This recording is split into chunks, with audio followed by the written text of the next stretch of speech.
nom du Père, du Fils et du Saint-Esprit, un seul Dieu, Amen.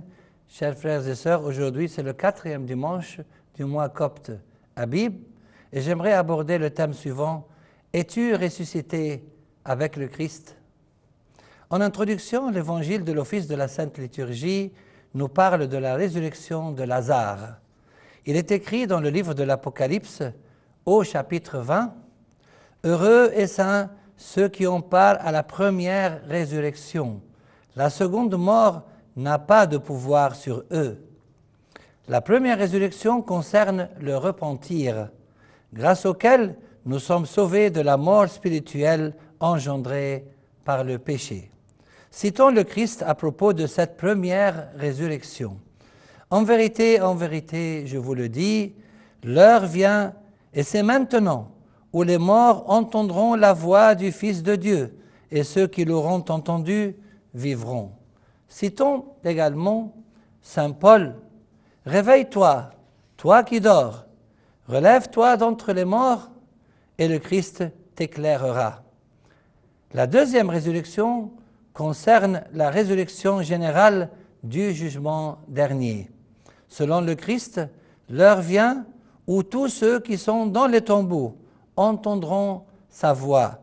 Ceux qui ont fait le bien en sortiront pour la résurrection de vie, et ceux qui auront fait le mal pour la résurrection de jugement. Donc, heureux ceux qui se sont repentis de leurs péchés, car le repentir est considéré comme la résurrection de la mort du péché.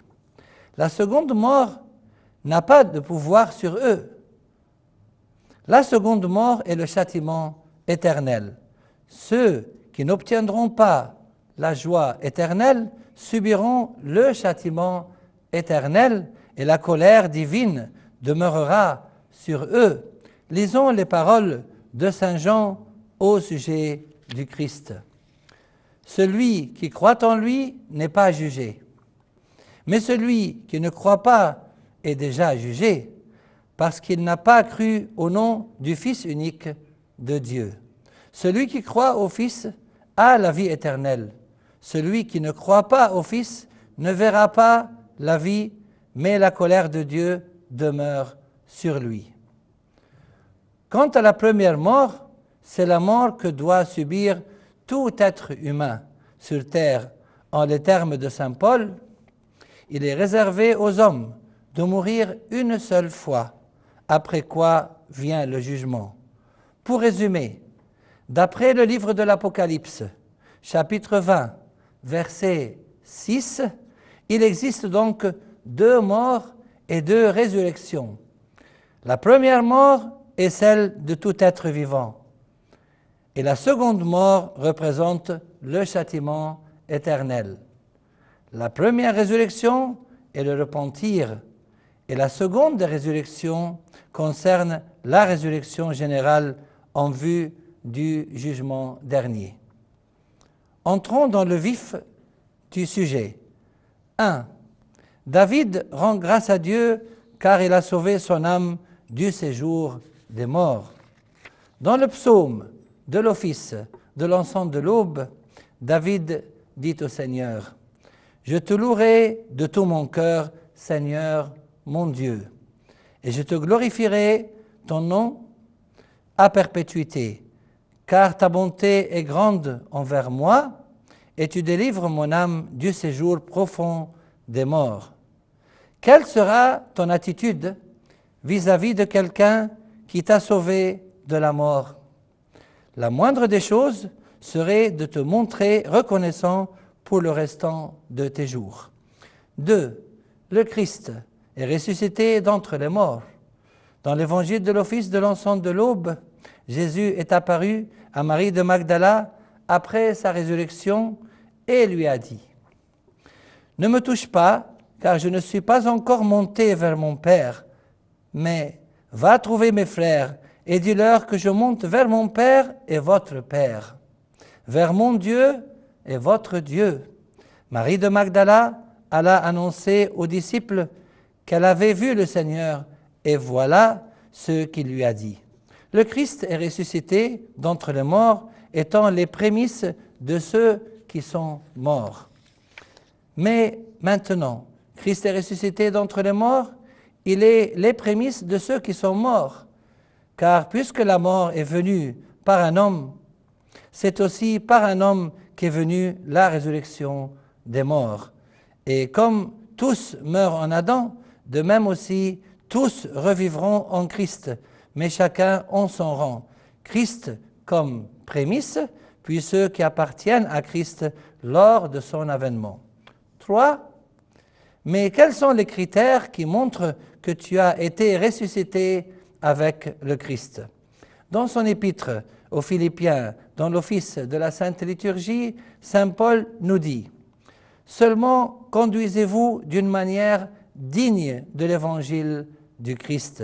Demeurez ferme dans un même esprit, combattant d'une même âme pour la foi de l'évangile, sans vous laisser aucunement effrayer par les adversaires, car il vous a été fait la grâce par rapport à Christ, non seulement de croire en lui, mais encore de souffrir pour lui. » Autre critère, si donc il y a quelque consolation en Christ, s'il y a quelque soulagement dans la charité, s'il y a quelque union dans l'esprit, s'il y a quelque compassion et quelque miséricorde, alors rendez ma joie parfaite, ayant un même sentiment, un même amour, une même âme, une même pensée. Ne faites rien par l'esprit de parti ou par vaine gloire, mais avec humilité, considérez les autres comme étant au-dessus de vous-même, que chacun de vous, au lieu de considérer ses propres intérêts, considère aussi ceux des autres. Ayez en vous les sentiments qui étaient en Jésus-Christ. Le Christ nous a montré l'exemple à suivre. Lui, qui est de condition divine, n'a pas considéré comme une proie à saisir d'être l'égal de Dieu, mais s'est dépouillé lui-même en prenant une forme de serviteur, en devenant semblable aux hommes et ayant paru comme un simple homme, il s'est humilié lui-même, se rendant obéissant jusqu'à la mort de la croix.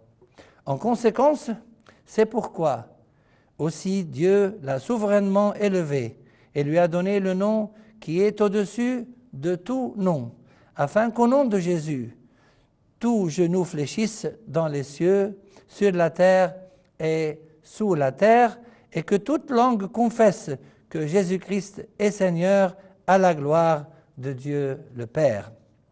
4.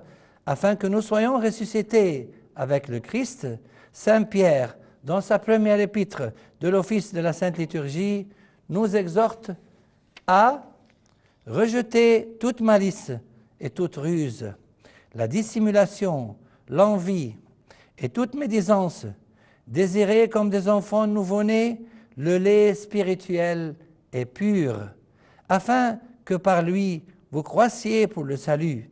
Si vous avez goûté que le Seigneur est bon, approchez-vous de lui, pierre vivante, et vous-même, comme des pierres vivantes, édifiez-vous pour former une maison spirituelle, un saint sacerdoce, afin d'offrir des sacrifices spirituels agréables à Dieu par Jésus-Christ, afin que vous annonciez les vertus de celui qui vous a appelé des ténèbres à son admirable lumière.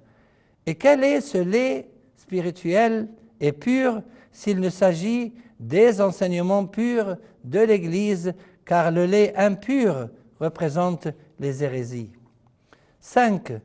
Puisque le repentir est considéré en tant que première résurrection, le livre des Actes et des Apôtres, de l'office de la Sainte Liturgie, fait mention d'un repentir collectif. Plusieurs de ceux qui avaient cru venaient confesser et déclarer ce qu'ils avaient fait. Et un bon nombre de ceux qui avaient exercé la magie ont apporté leurs livres et les brûlèrent devant tout le monde. On en estima la valeur à 50 000 pièces d'argent, C'est ainsi que la parole du Seigneur croissait en puissance et en force. 6. Et finalement, le Christ a ressuscité Lazare d'entre les morts, comme il est mentionné dans l'évangile de l'office de la Sainte Liturgie. Il a également ressuscité d'autres morts, comme par exemple la fille de Jairus et le fils unique de la veuve de Nain. En conclusion, chers frères et sœurs, que le Christ notre Seigneur nous ressuscite de nos péchés et gloire à lui maintenant et pour les siècles des siècles. Amen.